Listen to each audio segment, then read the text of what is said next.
जय जोहार। अपन देखा तो न्यूज प्लस 21 में हूं अपन के संग ललिता चक्रधारी। चलो एक नजर डालथन बिहनिया के 10 बड़े खबर में।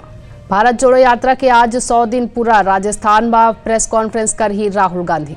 बिहार के छपरा में जहरीली शराब कांड में मरे वाले की संख्या बढ़ के 50 हुई। कर्नाटक के बेंगलुरु में इंजीनियरिंग कॉलेज के हॉस्टल में केरल के छात्र कर सुसाइड। जम्मू में विजय दिवस के अवसर पर सेना 1971 युद्ध के शहीदन ला दी श्रद्धांजलि। पूर्वोत्तर भारत में चीन सीमा के पास वायुसेना युद्धाभ्यास कर ही सुखोई 30 और राफेल जैसे फाइटर जेट उड़ान भरी। उत्तर प्रदेश के मुख्यमंत्री योगी आदित्यनाथ 441 कैंडिडेट्स लखनऊ के लोक भवन में अपॉइंटमेंट लेटर दी। एलन मस्क के कवर करे वाले कई अमेरिकी पत्रकार के ट्विटर अकाउंट सस्पेंड। शीतकालीन सत्र पर कांग्रेस सांसद राज्यसभा में स्थगन प्रस्ताव पेश करिस। नौसेना के पहली anti submarine warfare shallow water craft आज हो ही लॉन्च।